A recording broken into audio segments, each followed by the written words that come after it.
I've always loved the quiet of the library at night. Most students dreaded the sterile silence, the way the fluorescent lights buzzed faintly and the air vents hummed like a living creature. But I liked it. It felt safe, structured, like the world outside couldn't reach me there. That night, I'd been tucked into a corner of the third floor of my university's library. It was finals week and the building stayed open until midnight. I had my laptop out, books scattered across the desk and headphones dangling from my neck but not playing anything.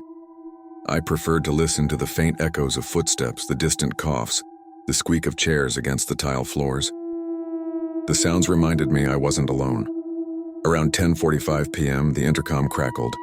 I frowned, lifting my head. Usually the announcements were cheerful reminders about closing times or overdue books, but this one came through low and distorted, like the speaker was underwater. Attention. Attention. Lockdown protocol in effect. This is not a drill. Please remain calm and follow staff instructions. At first I thought it was some kind of test, but the words lockdown protocol didn't sit right with me. I exchanged glances with a girl a few tables over. She gave me a small shrug as if to say, "Weird, huh?" Then the librarians moved fast. One older man near the circulation desk slammed down the blinds over the tall glass windows. Another ushered people away from the stairwells and elevators. The sound of keys jingling filled the air as they locked the main doors. That was when the lights flickered once, then went out. The entire third floor dropped into darkness except for the emergency exit signs glowing faint red. A chorus of whispers broke out. Chairs scraped. A librarian's voice hissed sharply, "Everyone down," away from the windows. Between the stacks quickly, I didn't argue. Neither did anyone else. Something in his tone carried an urgency I'd never heard before. I grabbed my backpack, hugging it to my chest, and crouched low, slipping between rows of shelves filled with towering books. The girl from earlier ducked in beside me. We both knelt in silence, the thick smell of paper and dust swallowing us. For a few moments, all I could hear was breathing. My own heartbeat thumped so loud I thought it might give me away, though I didn't know who or what I was supposed to be hiding from. And then I saw him. At the far end of the aisle, crouched unnaturally low, was another student. At least that's what I thought at first. His hoodie was pulled up, his jeans ripped at the knees. He was sitting completely still, knees hugged to his chest, his head tilted ever so slightly downward. I almost whispered to him, "Hey, scoot over." But something stopped me. He turned his head toward me. There was no face, just smooth, pale skin stretching where his features should have been. No eyes, no nose, no mouth, nothing. I choked back a gasp, my fingernails digging into my backpack straps. The girl beside me whispered, "What?" in confusion following my gaze. But when she looked, he was gone. The end of the aisle was empty. We both sat frozen, our breaths shallow. The darkness pressed in on us. That was when the intercom came back on, louder this time and more distorted. "Do not acknowledge them. Stay quiet. Stay hidden." I felt every hair on my arm stand up. Them, plural. The girl shook her head, whispering, "This is some prank, right?" But her voice was trembling, betraying that she didn't believe her own words. Something moved 2 aisles over, a heavy shuffle like bare feet dragging across tile. Then a whisper, not words, just the sound of air escaping. The librarian's voice hissed again in the dark. "Stay down." I curled tighter into the shelf, pressing my back against the spines of books. Every second stretched impossibly long, filled only with the faint movements of whatever they were. At one point, I swear I saw a pale hand curl around the edge of the shelf across from me. Fingers too long, too thin, knuckles bending the wrong way. The hand lingered, twitching slightly before sliding back into the shadows. The girl clamped her hand over her mouth. I did the same. Minutes passed like hours, then a sound that nearly made me scream. A book falling from somewhere above, crashing onto the floor with a deafening thud. Instantly, something rushed toward the noise. Fast, too fast for human movement. I caught the glimpse of a featureless shape darting between the shelves, its body jerking unnaturally. Limbs moving in ways that made my stomach lurch, and then silence again. The intercom crackled a final time. "Survive until the all clear. Do not leave your hiding spot. Do not trust anyone who looks familiar." My chest felt like it might cave in. I clung to those words, repeating them in my head. Beside me, the girl's phone buzzed faintly.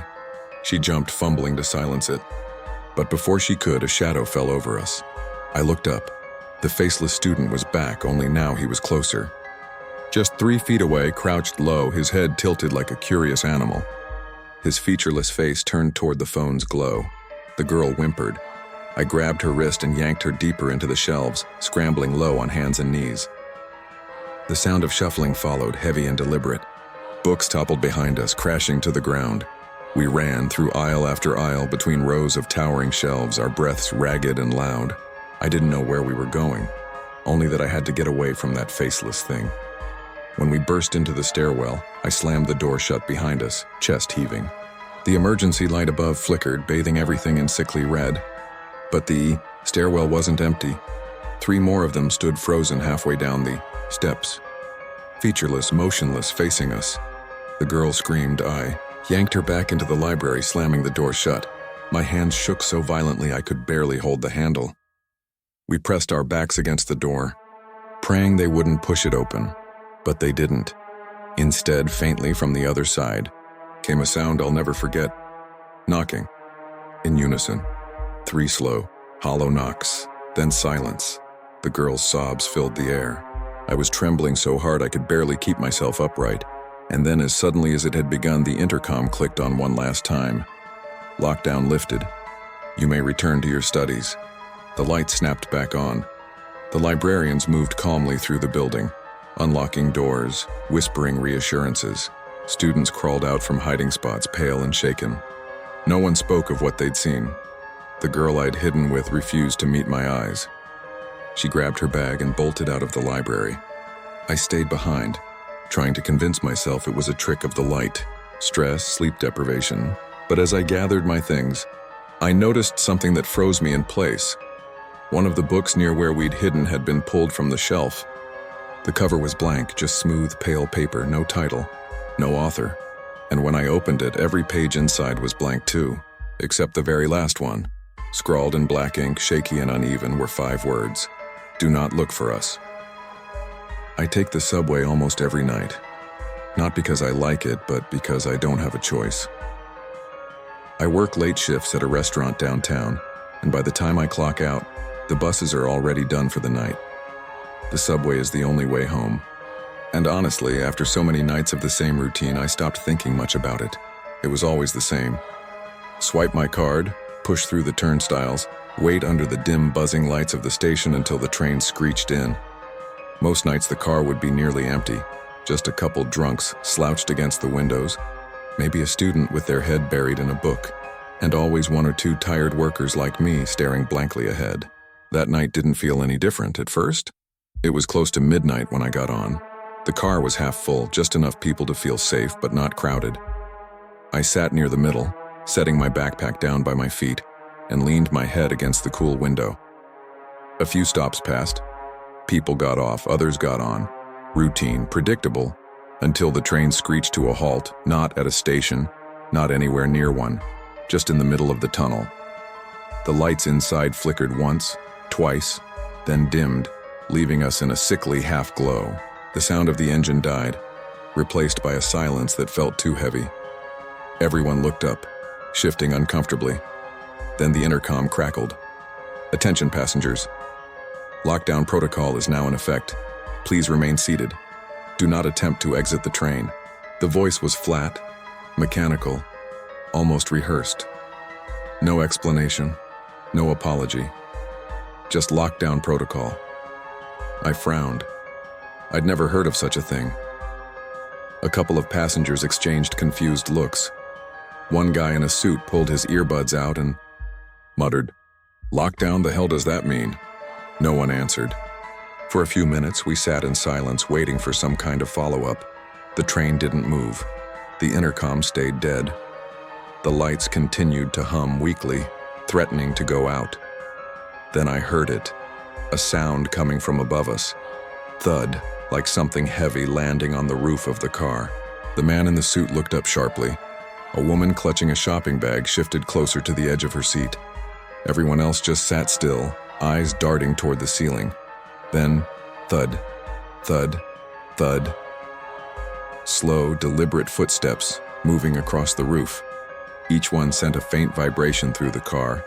dust drifting from the corners where the ceiling met the walls. Someone whispered, "What the fuck is that?" But no one answered. I felt my throat go dry. My first thought was that it was a maintenance worker, but who the hell walks on the roof of a moving subway train, especially during a lockdown? The footsteps stopped directly above us. The entire car held its breath. Then came the knock, 3 sharp raps against the glass of one of the windows. We all turned to look. The window nearest the back of the car shuddered slightly, the glass trembling as if something pressed against it from the outside.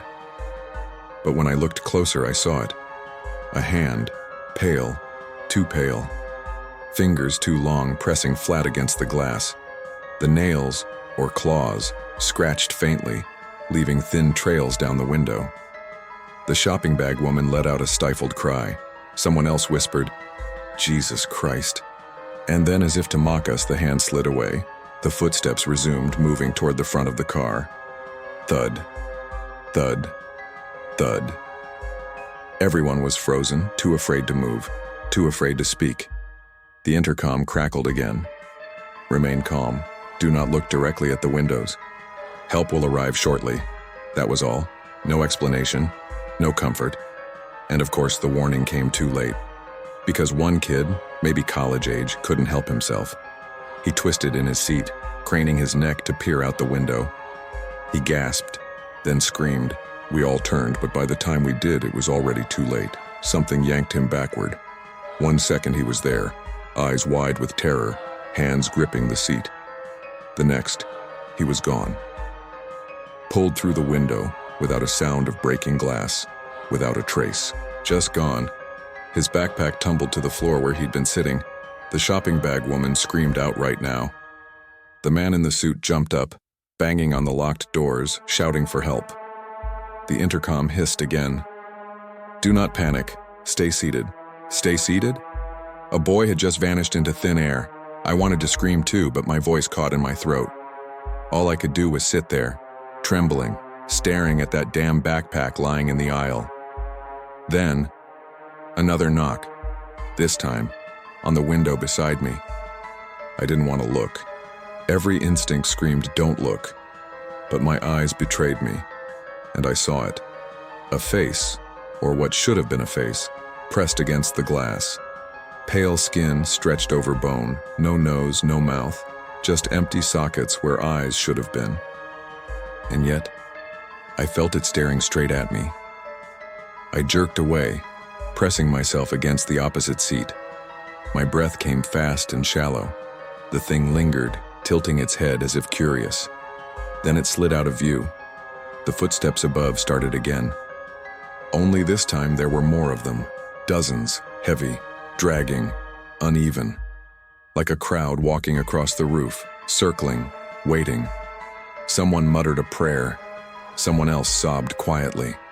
The intercom spoke again, its voice warped, distorted. "Lockdown will end when the train is empty." Empty. My blood ran cold. We weren't waiting for rescue. We were being delivered, one by one. The car jolted suddenly, rocking side to side. Lights flickered violently.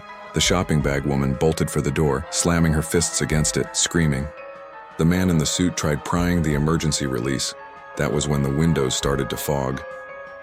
From the outside, handprints appeared in the condensation, hundreds of them, smearing, pressing, clawing. The glass bowed inward as if straining against the weight of countless bodies pressing against it. I couldn't breathe, I couldn't think. The intercom gave one final broken message. "Next stop at Terminal 0. The lights went out completely. I don't remember what happened next. When I woke, the train was empty, dead silent. No passengers. No conductor. Just me, sitting alone in a stalled car in the middle of the tunnel. The backpack from the boy who vanished was still lying in the aisle. I picked it up with shaking hands, unzipped it, hoping to find an ID, something to prove this was real. Inside, there was only one item, a folded piece of paper. In smeared ink, 5 words, "Don't take the last ride." I'd been driving all day, 18 hours straight, 2 gas station coffees, and a bag of stale pretzels keeping me alive. My eyes burned from staring at the endless highway, and every time I blinked, it felt like they wanted to stay shut. I knew I had to pull over, or I'd end up wrapped around a tree. That's when I saw the motel. It was one of those roadside places you only stop at when you're desperate. Flickering neon sign. Half the letters burnt out, so it just read, Hot EL. The parking lot was nearly empty except for a pickup truck with one headlight and a beat-up sedan with a cracked windshield. Still, I didn't care. I just needed a bed. Inside, the lobby reeked faintly of bleach, like they'd scrubbed something they didn't want anyone to notice. The guy at the front desk barely looked at me as I checked in. Skinny, pale, dark circles under his eyes like he hadn't slept in weeks. He slid the key across the counter and said in a flat voice, Room 6, basement level. Follow the signs. Basement level. That was odd, but I was too tired to question it. The hallway stretched long and dim, with buzzing fluorescent lights that flickered just a little too often. The carpet squished under my boots, damp in patches like it had soaked up years of spilled drinks or worse. My room was at the very end. When I opened the door, the stench hit me first. Not sewage, not mold, but something sweet, almost metallic, like rotting fruit mixed with blood. I told myself I was imagining it. That fatigue was making me paranoid. The room itself was plain. One bed, one dresser, a bathroom with a cracked mirror. The sheets looked clean, though I wasn't about to inspect too closely. I threw my bag on the floor, kicked off my shoes, and collapsed onto the mattress, fully clothed. I don't know how long I was asleep before the alarm went off. A deafening siren blared through the building, making the walls vibrate. I shot up in bed, disoriented, heart pounding. Then a voice came over the intercom. Attention guests. Lockdown in effect. All guests report to the basement immediately. This is not a drill, I froze. Basement? Wasn't I already in the basement? The hallway outside was alive with movement. Doors slamming open, footsteps pounding, people shouting in confusion. I stepped out, joining the flow of guests hurrying toward a door at the far end I hadn't noticed before. An unmarked steel door with a glowing green exit sign above it. The desk clerk was there, ushering everyone inside. His face was blank, expressionless, like he'd done this 1,000 times before. Move quickly. Don't fall behind, he said. I wanted to ask what was happening, but his eyes stopped me cold. They were bloodshot, unblinking, like he wasn't really seeing me. We filed through the steel door into a stairwell that led further down. The air grew colder, heavier. My skin prickled as if we'd crossed some invisible boundary. At the bottom, another hallway stretched out, longer than seemed possible. The walls were concrete, damp with moisture, pipes running overhead. Dim lights flickered every few yards, leaving most of it in shadow. The group moved in silence now. The only sounds are footsteps echoing and the hum of the lights. I tried to keep track of how far we were walking, but after a while it felt endless. The hallway just kept going. That's when I noticed something strange. The people who'd been behind me weren't there anymore. I glanced over my shoulder. Empty. No footsteps, no voices, just the flickering hallway stretching back into darkness. I stumbled forward, catching up to the others. But when I counted, the number was smaller, half smaller. No one said a word about it. We kept walking. The air grew heavier, thicker. It felt like breathing underwater. My chest ached, my vision swam. Somewhere in the distance, I thought I heard whispers, faint slithering words I couldn't quite make out. Then ahead of us, the hallway split into two. The desk clerk stood at the fork, pointing silently to the left. Most of the group obeyed, shuffling into the shadows. But a man beside me hesitated. He frowned, muttering, "No, this doesn't make sense. I'm going back." Before anyone could stop him, he turned and ran the way we'd come. We all watched as he disappeared into the flickering dark. A moment later, we heard his scream. It didn't stop. It just kept going, echoing down the hall higher and higher until it didn't sound human anymore. Then silence. No one tried to turn back after that. We followed the left passage. The walls here were different. The concrete gave way to rough stone, damp and cold. The air smelled worse, that same sweet metallic stench from my room, stronger now. My stomach churned with every breath. That's when the lights failed. Not all at once, one by one. Buzz, flicker, out. Each bulb going dark behind us, swallowed by shadow like something was chasing the darkness forward. We ran. The hallway seemed endless, no matter how far we went. I could hear people sobbing, gasping for air.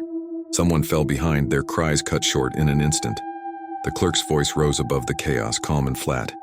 "Keep moving. You're almost there." Almost where? Finally, we burst into a wide chamber. The ceiling arched high above, shrouded in black. The walls dripped with moisture. In the center was a pit, circular, yawning, bottomless. The stench pouring out of it made me gag. The clerk stood at the edge, motioning for us to gather.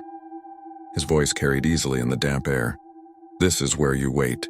Do not approach the pit. Do not look inside. Help will arrive shortly." He turned and walked into the shadows, vanishing without a sound. We stood there, a small huddle of terrified strangers, staring at the pit we weren't supposed to look at. No one spoke. No one dared move. But the longer I stood there, the stronger the pull became. Like gravity. Like the pit wanted me. I don't know who broke first, but someone stepped forward. They shuffled slowly to the edge, leaned over, and were gone. No scream. No sound, just gone. Another followed. Then another. One by one, they drifted to the pit like sleepwalkers and vanished into the dark. Until it was just me. My legs trembled. My head spun. I could hear the whispers again, louder now, curling around me, beckoning. I don't remember walking to the edge, but I remember what I saw. Not darkness. Not emptiness. Faces. Dozens. Hundreds of pale faces pressed against the walls of the pit, mouths open in silent screams, eyes rolling in agony. Some of them I recognized, the boy who'd vanished on the subway, the man who'd run back into the hallway, the woman with the shopping bag all trapped. All watching me, I staggered back, my mind fracturing. My vision went white. When I woke, I was lying in my motel bed. The sheets were damp with sweat. The alarm clock blinked 6 a.m. as if nothing had happened. But the smell lingered. That same sweet metallic stench, faint but unmistakable. I rushed out past the empty lobby, past the flickering sign. I didn't stop driving until I was 3 towns away. I told myself it was a nightmare. A hallucination brought on by exhaustion, until I checked my bag. At the very bottom was a folded piece of paper I'd never seen before. In smeared black ink, the words, "You should have jumped."